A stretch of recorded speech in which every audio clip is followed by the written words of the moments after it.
This video is brought to you by Straight Goods News, Canada's alternative online news source. Visit straightgoods.ca.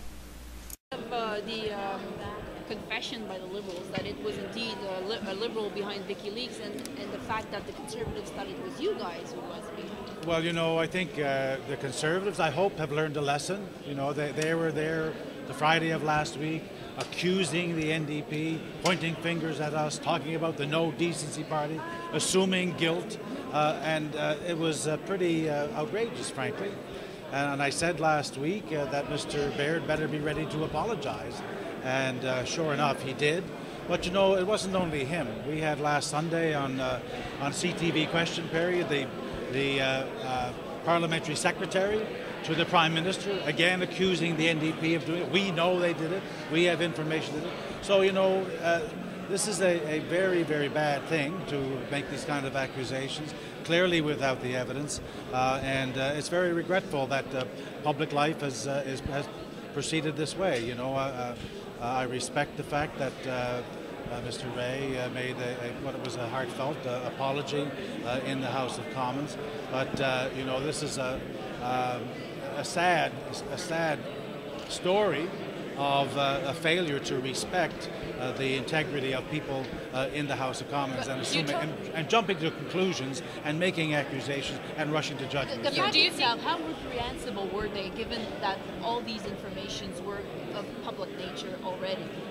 Well, you know, we don't condone the use of personal information to attack someone's character as a political tool.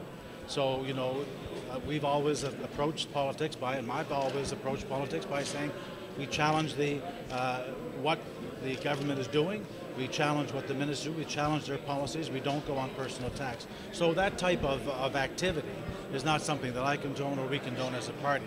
So whether it's legal or illegal, whether it's in public information or not, it's a vitriolic attack against someone's personal character. That's not something that I condone or that we condone as a party. So we condemn it. Mr. Harris, after seeing what happened with your party over these Vikileaks, can you not say that the same thing is being happened with the Conservatives about some of the accusations about electoral fraud?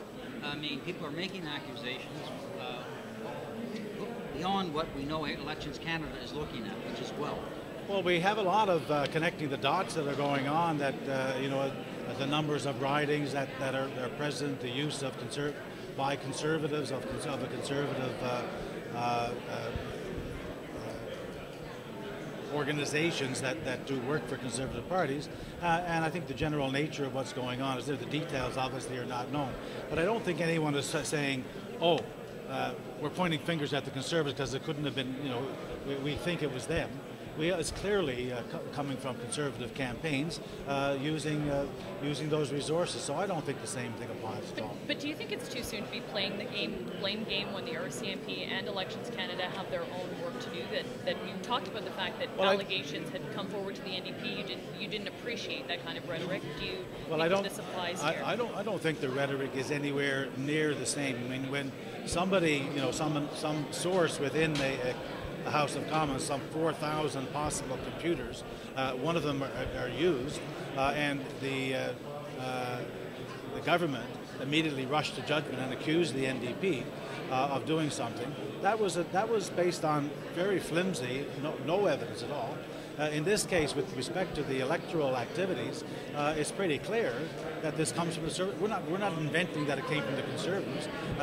All of the information is related to conservative sources. So I don't think that the analogy is the same at all.